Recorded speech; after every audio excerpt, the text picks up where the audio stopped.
story of the Roman Empire opens with a fairy tale. Once upon a time, not far from here, a princess gave birth to twin sons. The king, her wicked uncle, fearing that the boys would one day become his rivals, ordered his faithful servants to throw them into the river. But as it was in flood, they just left them in a basket at the water's edge, from where they floated downstream. Rescued on the bank by a mother wolf who suckled them, they were later found by a local shepherd who reared them as his own. Their names were Romulus and Remus, and they went on to found Rome.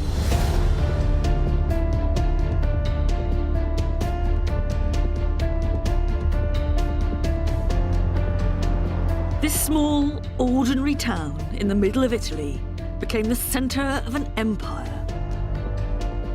Stretching from the fringes of the Sahara to the damp moorlands of northern Britain, from Spain to Israel, the Nile to the Rhine. It has framed the geography of modern Europe and defined the way we think of empire now, transforming the Western world through revolutions in trade. This is one of the first examples of globalization. Agriculture, Just olives, olives and more damn olives. art, law and architecture. This is where even I get a bit gobsmacked by Roman engineering. There are plenty of conquests and defeats too, battles and butchery. But there are also bigger questions. How did it work? And what difference did it make? Why did the empire eventually fall? And how did it all come about in the first place? Was it ambition? Was it just luck? If we really want to answer that question, we have to go back to what the Romans themselves said about it, to their doubts, their debates, and their conversations. Because they wondered just as much as we do about what set them apart.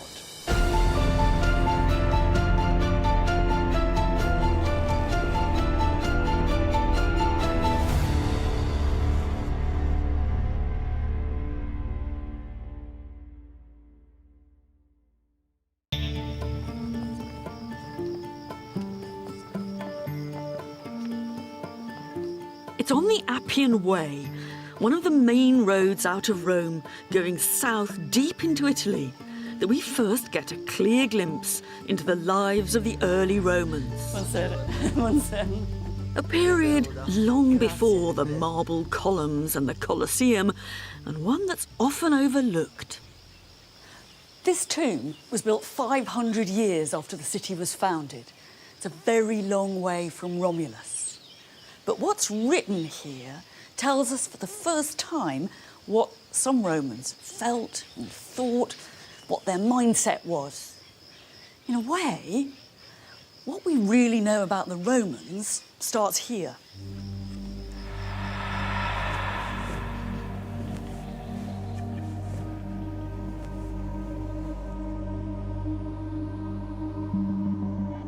This isn't Rome as we now imagine it.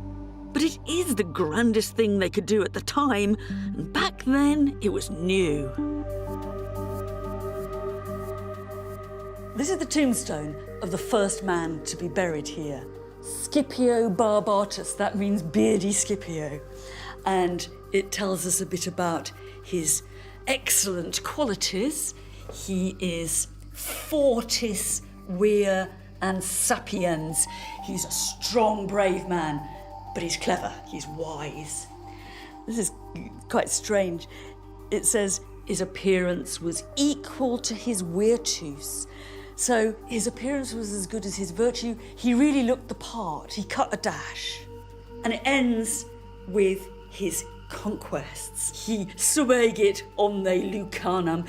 He suppressed the whole of Lucania, which is a region in South Italy. Obsides quae abducit, and he took hostages. So it's very easy to see what these people's priorities were. But it's kind of more than that, because in some ways this is just a few lines of an epitaph. But in another way, this is the first short surviving historical narrative from any Roman that we have. I mean, this is the beginning of Roman history writing. It might be 500 years after the age of the founders, but this is actually the first place where we can really see the Romans. We get a very vivid picture of a people committed to conquest and to the glory that came with military victory. But that's actually like everyone else around them. So what set the Romans apart? With so little direct evidence, the best place to look for the answer is in the stories that they told and their own elaborate speculations on the city's origins. And in particular, in the mythical story of Romulus and Remus, the brothers suckled by a wolf. It was continually told and retold, and it contained a message about Rome's conquests and internal wars. There's actually a little more Roman history in the myth. It'd be easy to dismiss the story of Romulus and Remus as if it was just a fairy tale, just a myth. And it certainly isn't history in our terms. But that doesn't mean that it doesn't have a lot to tell us about how the Romans thought about themselves, what their cultural priorities and anxieties were. Why a wolf? The story wouldn't have been the same if it had been a cow or a sheep. It was the fact that they were rescued by a ferocious predator that revealed the destiny of the twins. Some Romans questioned the detail. The Latin for wolf, lupa, also means prostitute. So was it actually a prostitute who came to the rescue? But in broad terms, they believed that the tale was true. In fact, when later they came to inscribe in the Forum a list of the names of all those generals who had scored the biggest or bloodiest victories for Rome, people like the Scipios. Who did they start the list with? Romulus.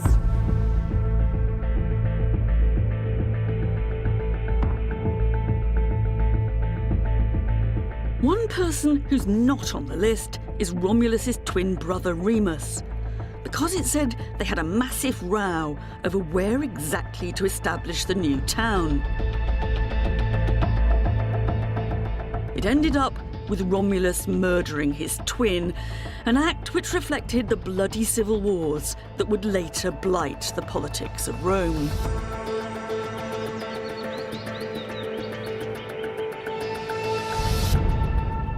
It must be one of the oddest foundation stories in the whole history of the world.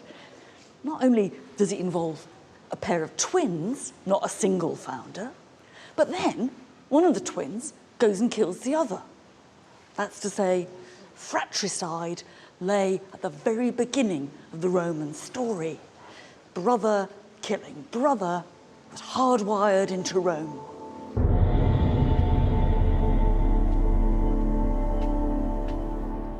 Establishing his new settlement on the Palatine Hill, Romulus became its sole ruler. Romulus's first problem was that he had hardly any citizens for his new city. So he declared it an asylum, and he welcomed criminals, runaway slaves, the dispossessed and the down and out from the whole of Italy. It's another strange aspect to the tale.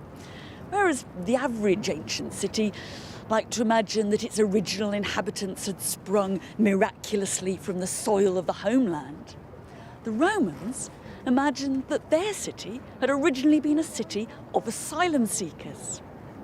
It was an attempt to give a mythic dimension to one of Rome's later most distinctive characteristics, that it not only welcomed outsiders, but that eventually it spread Roman citizenship throughout the empire.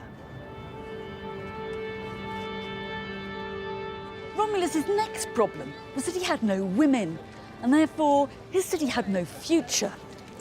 But none of the people in the neighbouring towns were prepared to give their daughters to be Roman wives. They were actually nastily insulting and made no secret of the fact that they didn't think a band of runaways was great husband material. So Romulus had to resort to a trick.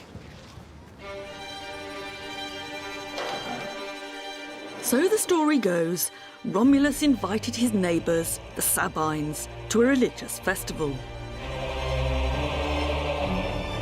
In the middle of the proceedings, he gave a signal for his men to abduct all the young women among the visitors and to carry them off as their wives. This is the famous rape of the Sabine women, and it's an almost uncomfortably frank image. This woman here has been captured and she's trying to get away, but she's not going to make it. This one has already collapsed. And another is trying to flee, but it's hopeless. The rape might have been a response to a terrible Roman humiliation, but it was still a violent assault. These women are not willing, they're victims.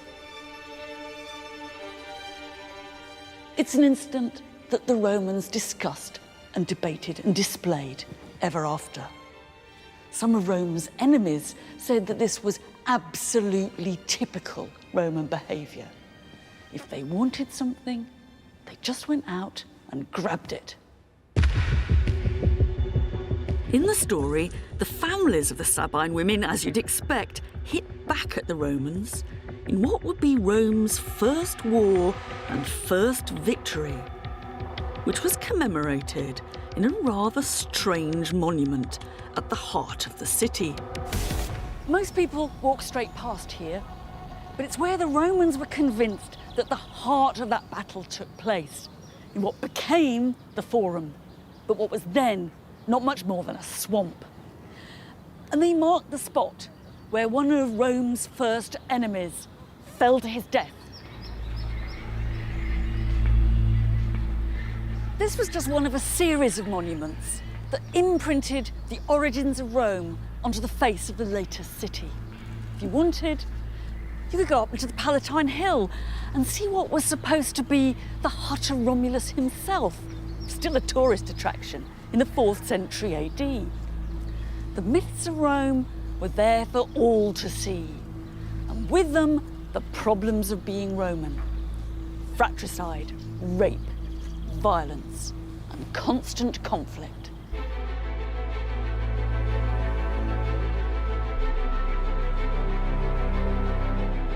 Rome at the beginning was ruled by kings, Romulus and 6 others to follow. But the citizens eventually rejected what they'd come to see as a tyranny and established a kind of democracy in which every year the people elected officials to govern the city and fight its wars. And soon after that, there were signs that Rome was beginning to grow. Why is it that an ordinary little town by the Tiber became something much, much bigger than that? The honest truth is, we don't know why it happened, but we do know when. We can almost touch it, almost. Because in the early 4th century BC, the Romans built this massive city wall around their town. Now, there's more to this than just defence. This is a big statement that Rome has arrived. And even more interesting, a lot of the stone they used to build it came from the territory of a little town a few miles up the road that they'd just taken over. This is one of the first hints of Roman expansion.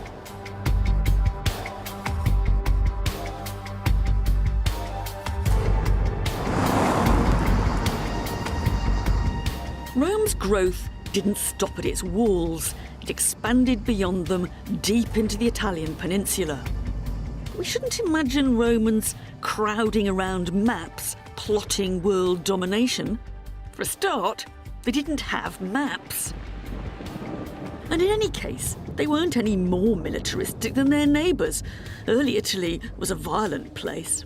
So the question isn't why they went to war, but why they went on winning.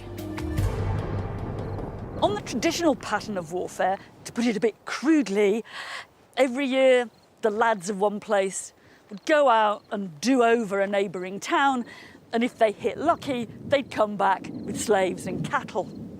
It wasn't really organised warfare, it was glorified raiding. What the Romans did was establish permanent relationships with the people they beat. Of course they came back with slaves and cattle, but they demanded for the future that the defeated towns should provide troops for the Roman army. And that cumulatively gave them a huge advantage. Because in the ancient world, it wasn't high-tech military hardware that counted, it was how many boots you could get on the ground.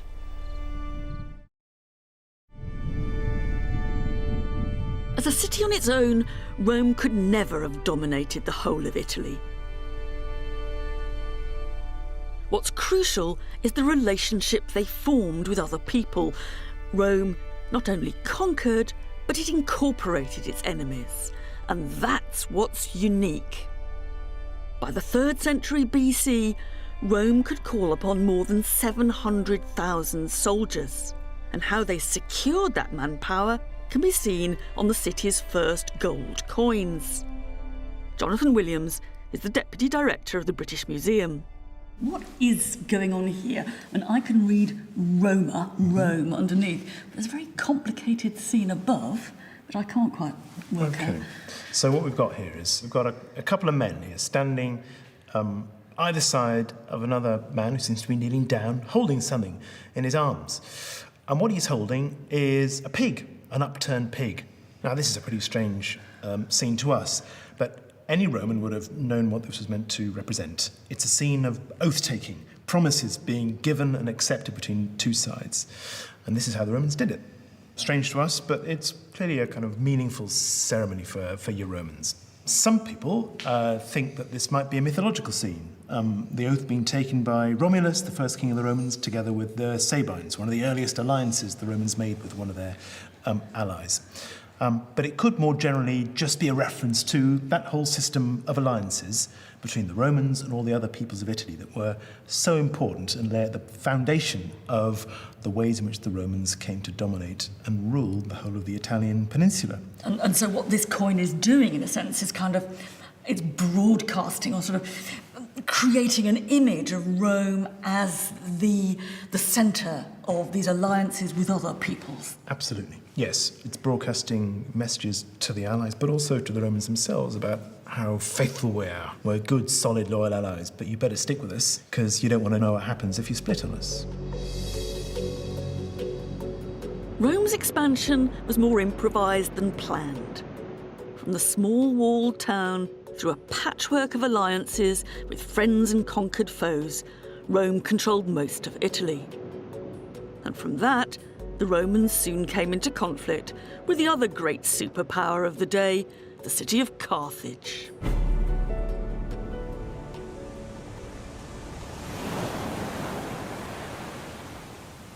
Because there was actually another empire out there to rival Rome. The Romans' network of alliances put pressure on them to intervene in support of friends and allies further and further afield. It's a bit like what happens to modern superpowers. One particular request for help had defining consequences. During a dispute between two Sicilian towns, different groups appealed to Rome and to Carthage. After intense debate in Rome between those spoiling for a fight and those who thought Rome was far better off out of it, the Romans decided to go in. And that was how Rome and Carthage first came face to face in conflict.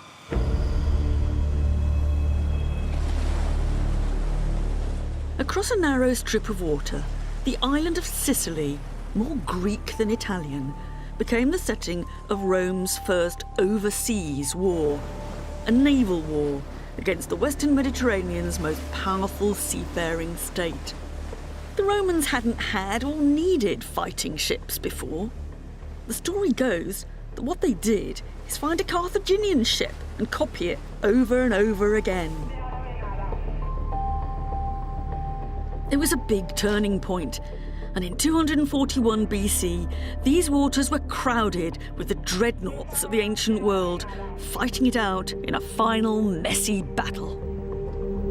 Hey, George, we actually found it. All right. It's another amphora.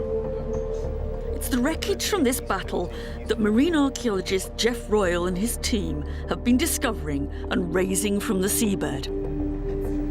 It's really quite difficult to make sense of this. I've been looking at it ever so hard, and I keep thinking that every little rock on the bed of the sea is some bit of Roman or Carthaginian military equipment. But when you actually come across one of these amphorae just lying there, detritus of the battle, it really hits you in the face. You're seeing it literally as it fell, as it were with your own eyes. It's quite extraordinary. What's the most memorable thing you've come across like this? The rams are always very memorable because it's a really big deal to have found them, and it was one of the objectives of the survey. And of course, yeah, we when we see them, it's always exciting. Built into the ship's bows, these rams did exactly that, rammed the enemy vessels. But what we've seen from the evidence is obviously there was a lot of destruction at sea level, or sea surface level. Yeah. So all of that is spread out. The helmets, the rams themselves all have frontal damage. Now you got 11 rams, So they're- 10 from this side, So they're actually going or head-to-head. hitting something. I mean, basically, you just run into each other. It's just, Yeah. it's like kind of the dodgems without the dodge. Yeah. Your sight lines at sea and the speeds that they would have been going, you had hour and a half, hour and 45, nearly 2 hours to see that this is going to happen. You've got time to change your mind. Yeah. And if you don't change your mind and you lose, everyone on the ship's dead. Yeah. And it's thanks to Jeff's work that I can get my hands on some of the actual remains of this battle. This extraordinary object is one of the bronze rams that would have been fitted to the front of the ships underneath the waterline. This one clearly did pierce an enemy ship because part of a Carthaginian plank is still fixed to it. It's quite nicely decorated. There's a helmet here, kind of helmet logo with feather plumes. And all down here is a wonderful trace of Roman officialdom. It says Lucius Quinctius, the quaestor, that's the quality control agent, approved this ram. Sort of marvellous Roman administrative efficiency. Actually a wonderful contrast with the one Carthaginian ram that's been discovered, which has on it instead, oh, may the god Baal, strike your ships and make a hole in them. In some ways, the most interesting and most moving object to have been discovered is this helmet, a Roman helmet, and it came complete with its cheek pieces, which would have protected the fighter's face. And it brings you about as close as you can ever get to the individuals who fought and, in this case, I imagine, died in that great battle. I suspect I might be the first person to put this helmet on since 241 BC. Whoever wore it must have had a bigger head than me, or else there was a lot of padding in it.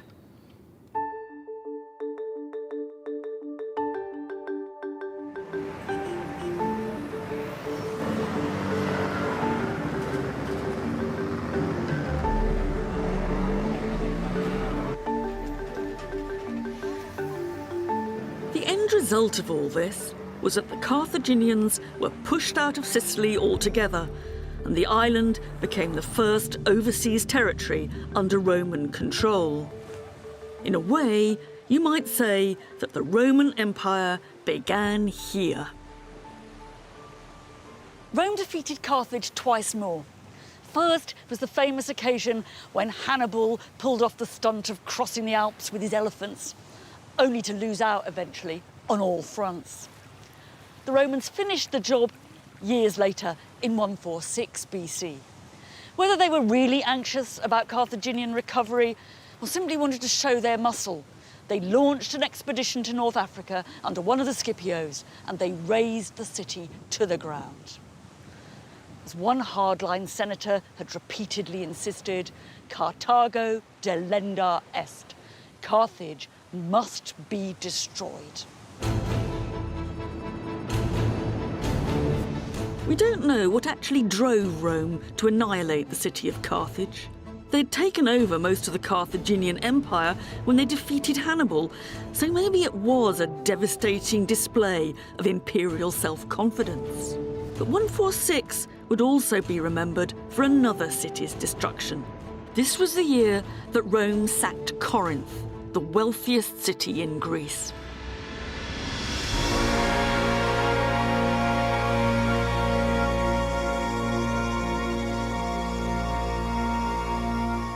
"146 would become ingrained in the minds of every Roman, the year when Rome became so powerful that it no longer had any serious challengers left.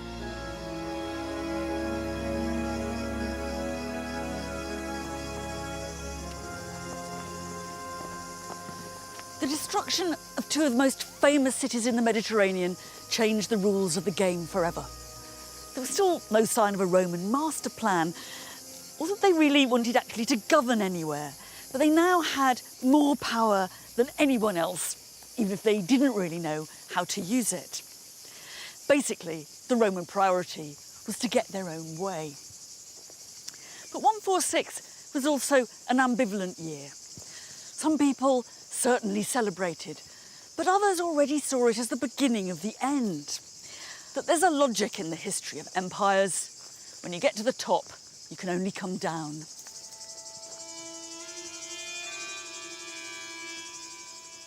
Carthage was wiped from the earth, but Greece was very different, and it gave Rome something more precious than economic profit: its culture. Conquest didn't just change the people that Rome conquered, it changed Rome too. And it was thanks to Greece that Rome started to become full of marble columns, elegant statues, and objets d'art. This was the very beginning of the Rome we know, and also the beginning of a flourishing art market. This was once a great piece of art. It's a statue of Hercules. He was part of the cargo of a shipwreck that's been recovered from the seabed. Not just him, there were more than 30 other marble statues, some bronze ones, some exquisite jewellery, glassware, scientific instruments. And they say they found the pips of the very last olives the crew ate before the disaster. But from our point of view, what's important is that this was a cargo of stuff, one out of many thousands, that was making its way from the Greek world on a one-way ticket to Rome. Πατέρα, εγώ είμαι η κόρη σου. Και βασιλεύα, και που δίκαια μας τιμώρησες, αλλά πιο δίκαια από όσο ταξίζαμε. The Greek world that Rome conquered had a long history of art, theatre and literature. Πάτερ, παρέστηση. And many Romans felt the cultural traditions of Greece outclassed their own. Λαμπρότερος ή πριν, But Rome not only bought, plundered and emulated Greek culture, Romans wrote themselves into the Greek story, tracing their own origins back to the mythical war between Greeks and Trojans and to the most famous work of Greek literature of all, the Iliad.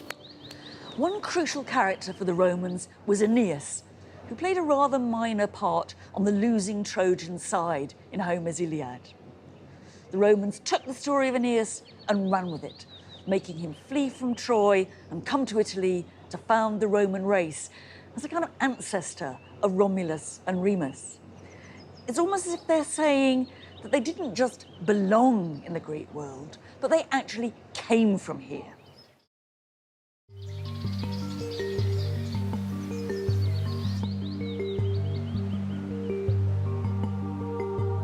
The story of Aeneas gave the Romans a stake in the traditions of Greece.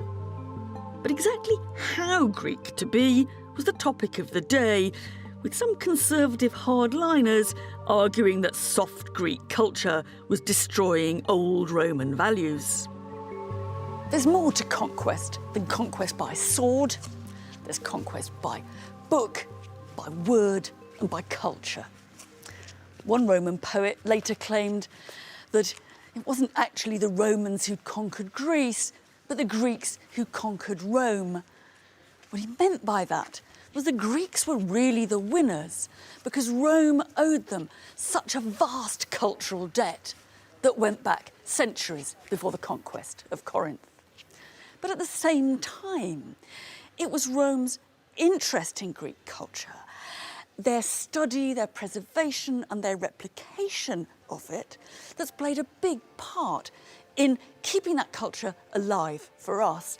In a way, I like to think Rome has kind of given us Greece. The Romans had now gained effective control over the entire Mediterranean, the only people ever to have done that. Not always by annexing territory, but simply by being able to get their own way. We think of this empire as the land around the sea, but actually, at the heart of it, there's the Mediterranean itself.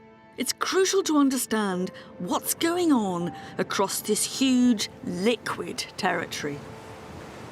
We aren't talking just about some nice little boats transporting sculptures. The problems of controlling this sea were as important as the ones of controlling Carthage or Corinth. The Mediterranean was the empire's internal sea and main highway. Mare Nostrum, they called it, RC. It was far cheaper and quicker to travel on the water than by land, but it was dangerous too. That's not just because all you'd need was one storm and you'd have lost everything. There were also bandits and hijackers wanting to get their hands on anything that was sailing. Not just goods, but people too. It's a bit like a motorway swarming with human traffickers. Rome's overseas conquests had turned thousands and thousands of prisoners into slaves. And that created a demand for more. There were big profits to be made out of the slave trade.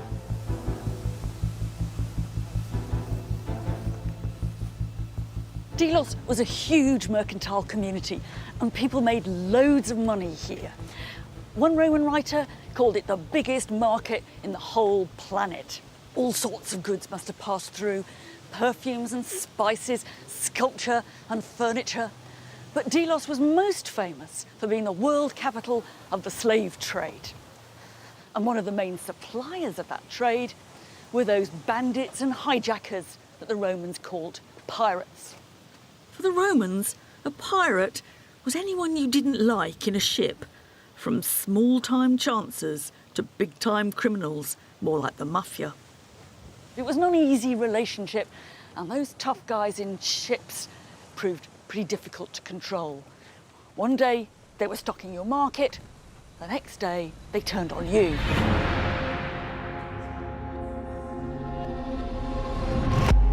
And that's exactly what we see here.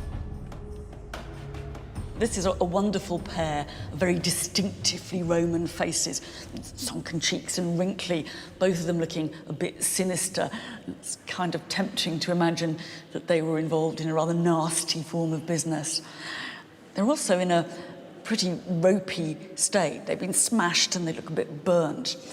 And the reason for that actually stems from a key moment in the history of this place.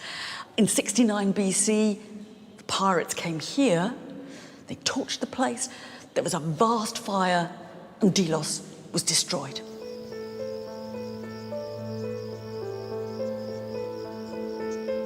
Pirates had their impact at Rome itself too. Fear of pirates provided a reason or excuse for the Romans to take a decision that would set the scene for big political changes that would undermine their democracy and herald one-man rule. Pirates were certainly a nuisance and sometimes dangerous. But the threat could always be manipulated to justify military action. The war on pirates was a bit like the war on terror. And in 67 BC, the Roman people voted almost unlimited powers to one man to clear the sea of pirates. That man was Pompey.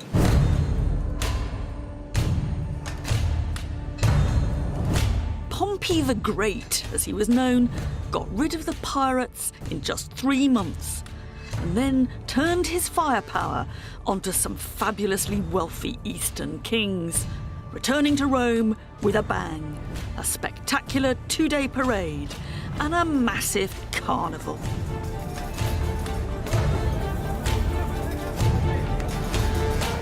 The Victory Parade was one of the biggest street parties the Romans ever celebrated. There was the general processing through the streets in his chariot. There was all the booty and spoils and riches he'd brought back home out in front of him, and his prisoners walking there too. The idea was that the people in the city should be able to see what the generals and armies had been getting up to abroad and what they brought back. Some people thought the display was terribly vulgar, and on occasions people cried in the audience as they watched the poor prisoners go past. But for most Romans, this was a chance to let their hair down. The Gettone qui. Not bad. And to indulge in the riches that had been won for them. With the party long gone, not much trace of Pompey's triumph is left behind. But tucked away in a corner of a museum, we can see one member of that spectacle's supporting cast. It's not often that you can actually track down an individual object that was trundled through the streets of Rome in a triumphal procession. In fact, this is probably the only one. Its great bronze urn was probably used for mixing up wine and water and honey, and it's actually got the name of one of the kings who Pompey defeated scratched into its rim. This makes me pretty certain that this was one of the treasures, one of thousands upon thousands that the people of Rome watched go by in Pompey's parade in 61.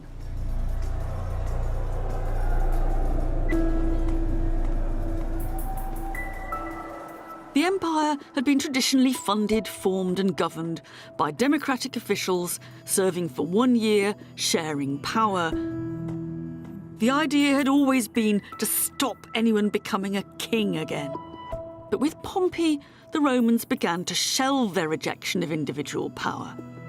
If you needed to defend or extend the empire, perhaps you had to hand over control to just one man.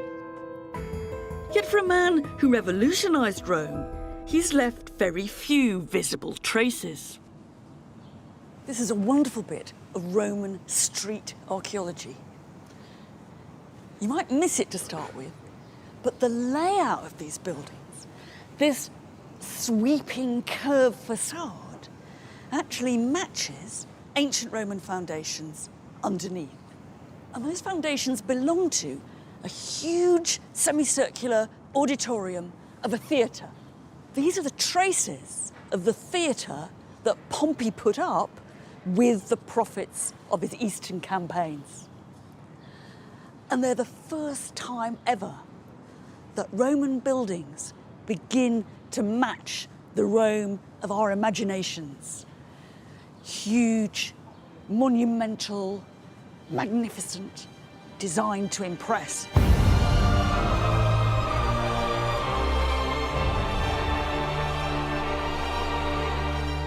Pompey set the benchmark for what an imperial building should look like, and one that later emperors would follow.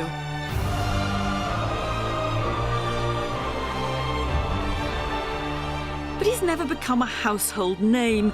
He's always been overshadowed in the quest for glory and the competition for personal power. The one person that forever after stole the limelight was his great rival, Julius Caesar.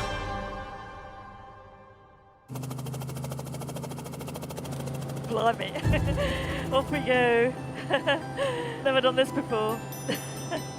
Going in the opposite direction to Pompey, Caesar headed west. When Pompey had been so stunningly and bloodily successful out east, and had come back with such a load of cash and spoils, Caesar, if he wanted to rival him, had only one option, which was to have a great conquest himself.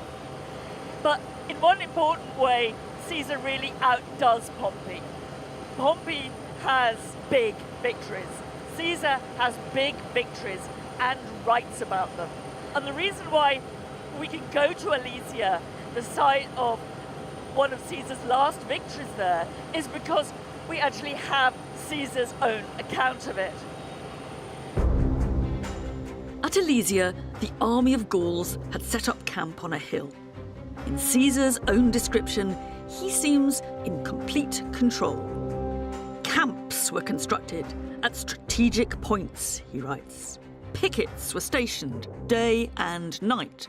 There was hard fighting on both sides. I had 2 trenches dug. I erected a rampart and a palisade. When you see the scale of it all, is that despite what he claims when he writes the story off, Caesar couldn't possibly have had his eye on all the areas of this battlefield.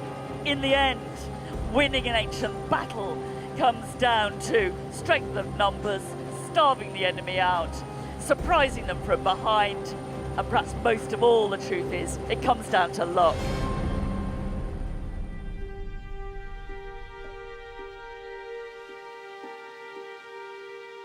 Luck or not, I'm sure that Caesar himself will be delighted to know we still read his own version of these campaigns. However he won the battle, the real point is that his story has lasted for centuries. And in terms of imperial propaganda, it's a nice proof that the pen really can be mightier, or at least more enduring, than the sword. The leader of the Gauls in their doomed last stand was Vercingetorix. Since then, he's become a hero of modern France, a freedom fighter standing up for the French nation. The irony is that everything we know about Vercingetorix goes back to what Caesar wrote about him. In a way, our Vercingetorix is a Roman creation. Whatever he was really like, the point was that Caesar needed to show that he had defeated a dangerous, brave, and ultimately worthy opponent. The Romans would never have thought that there was any kudos to be gained in beating a sissy.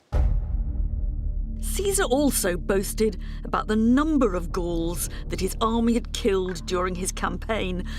Modern estimates come to around 1 million. His figures may have been sexed up to impress back home, but there's little doubt that Caesar's ambition to surpass Pompey's glories had been achieved through nothing short of genocide. Excavations of the battlefield have unearthed some of the weapons that won Caesar his victory, including the ancient version of landmines.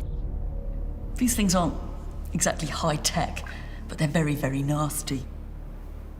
This one in particular, you have to imagine standing on it in your leather sandal. The point goes right through and into your foot, and you can't pull it out because of that little barb there. Your foot's bleeding, you can't get your sandal off, you're in agony, you can't move. It makes my toes curl just to think about it. There were people in Rome who got anxious about what was going on in Gaul and at the level of the killing. And some of Caesar's enemies even went so far as to suggest that he should be put on trial for war crimes and that the judge and jury should be all Gauls. The Roman Empire was a pretty brutal thing, but there were some levels of brutality that even the Romans couldn't stand.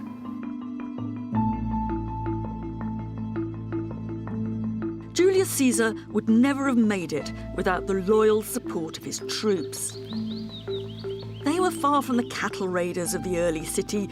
The soldiers were now professionals, bound to their general as he was to them, even more than to the state. And unlike Pompey, Caesar was prepared to use that army to seize control of Rome. For his part, Caesar was well aware that his enemies in Rome were conspiring against him, that they were trying to back him into a corner, and as he put it, to undermine his dignitas, that distinctive Roman combination of prestige and clout. So he took a chance, and with one of his legions, he set out to march on Rome. When he got to the river Rubicon, which marked the border between Gaul and Italy, he said, "Let's throw the dice in the air then." In other words, God only knows what'll happen next.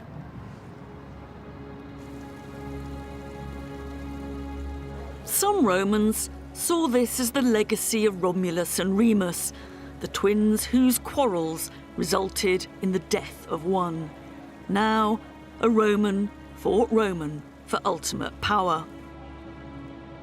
Caesar's return to Rome triggered a chaotic civil war that engulfed not just Italy, but most of the empire.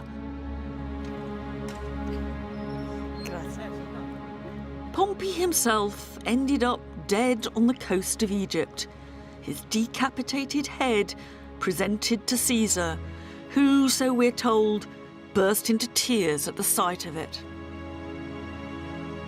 Caesar won the war and was made officially dictator, sole ruler of Rome. But he didn't last much longer. If there's just one Roman that everyone knows, it's Julius Caesar. Not because of what he did, but because he died. His assassination has been blown up into a heroic scene that we all know, or think we know, from films, paintings and plays, and from those famous last words, "Et tu, Brute," which he definitely didn't say. What we know for sure is that he was ambushed by a group of his friends in a meeting in a Senate house that ironically had been built by his great rival, Pompey. It all happened just over there, where that tree now is. It was another echo back to Rome's foundation story. Now it was Caesar who took the part of the murdered Remus.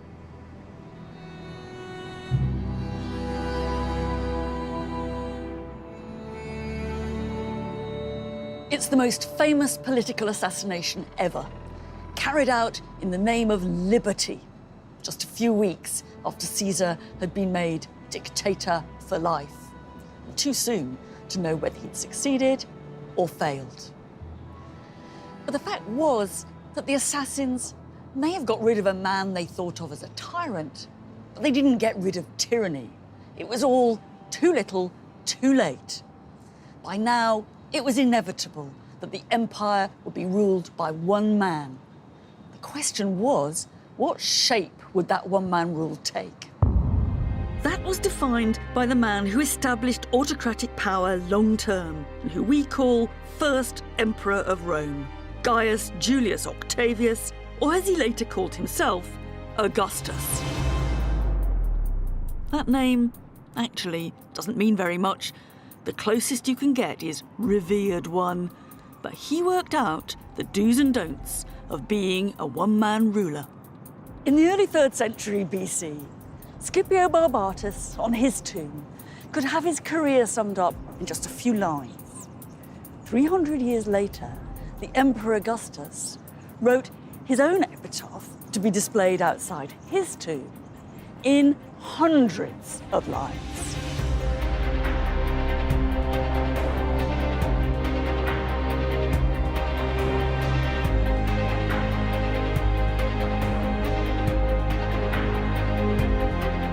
It's an extraordinary, overblown account of what I did.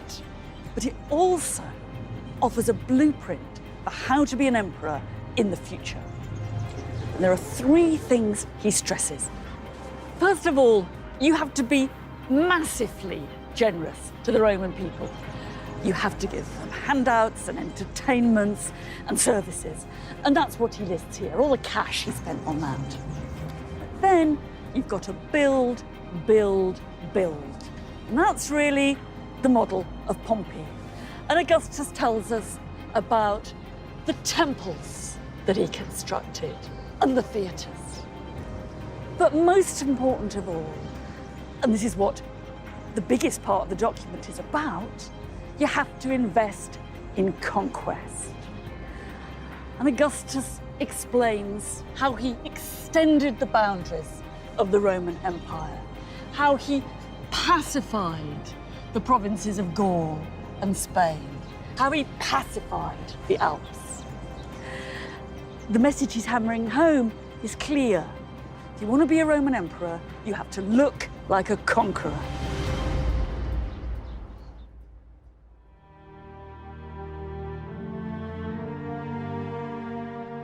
However much the Romans tried to avoid the Pompeys and the Caesars of this world, the problems of governing, policing an ever-expanding empire proved that decisions taken by committee didn't work.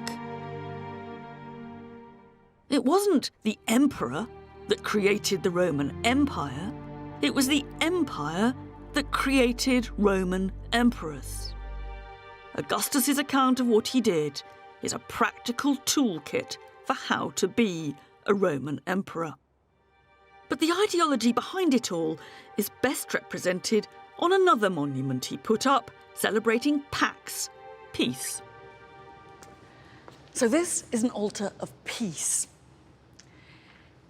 It's celebrating the security and the prosperity that the Roman Empire can bring. But it isn't really peace in our sense of the word. This isn't about the absence of fighting. It's about peace that is the result of fighting. This is peace that has been won by victory. Really, this is an altar of pacification. It's also more than that. Built out of marble by the best artists in town, you couldn't miss the messages here. The walls around it are covered with friezes, some depicting Augustus with his family, carving the imperial dynasty into stone. And some of the images spread the idea of his divine birthright, projecting his lineage all the way back to the mythical founders of Rome. On either side of the main steps, there are two different versions of Rome's ancestry. On one side, the wolf with Romulus and Remus, and on the other side, Aeneas, who's just arrived in Italy from Troy. There's a special resonance for the emperor here because Augustus claimed to be directly descended from Aeneas. But there's an even bigger point if you take these two scenes together. On the one side, there's Romulus, who welcomed into his new city outcasts and runaways. On the other side, Aeneas, who really did come from abroad. The message about Rome's origins is clear. Rome was always foreign. This made perfect Roman sense. The stories they told of their own origins reflected the growing diversity, expansion, and openness of their world. And there was one corner of the empire that had a particular resonance. I'm in the place that many Romans thought the whole story of their city began. It's more than 1,000 miles away from Rome. It's the city of Troy, the city of the Trojan War, that most famous, most defining war in the whole history and myth of the classical world.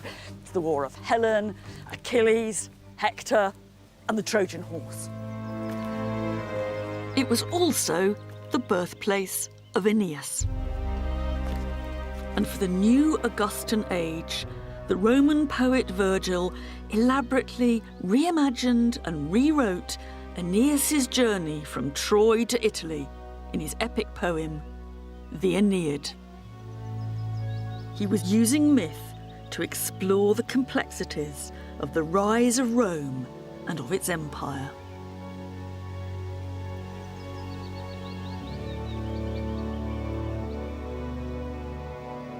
There are all kinds of themes in this poem: love, honour, heroism, and empire. Virgil also points to some of the much more disconcerting sides of imperial power. At the end of the story, and it's really the last thing we see Aeneas doing, our hero cruelly and gratuitously slaughters an enemy soldier who has surrendered to him. It's as if, in Virgil's hands, the story of Aeneas both celebrates Rome's empire and exposes its potential brutality. And yet Virgil could also present the Roman Empire as a gift from the gods themselves. At the very beginning, Jupiter, the king of the gods, prophesies Rome's future power. I have given, he says, I have given the Romans imperium sine fine. I have given them empire without limit. It hadn't really started that way. A completely unremarkable city had expanded far beyond its walls, becoming the power centre of a vast empire. And from the twins to the emperors, from cattle raiders to organised armies, from the early victories of Scipio Barbatus to the crushing destruction of Corinth in the east, or the bloody killing fields of Gaul in the west, through a combination of improvisation, good luck, greed, and ambition, Rome has imprinted on our minds what it means to be an empire. The idea of empire without limit is something that Scipio Barbatus could never have understood. He knew all about conquest and military glory and the profits that came with them. But Rome, having territorial control over swathes of the outside world, thought of as limitless, would have been absolutely incomprehensible to him. 2.5 centuries later, Virgil's Aeneid claims that Jupiter himself had planned it that way. It's as if Virgil, looking back, is reinterpreting the messy, the improvised history of Roman conquest into some grand design of manifest destiny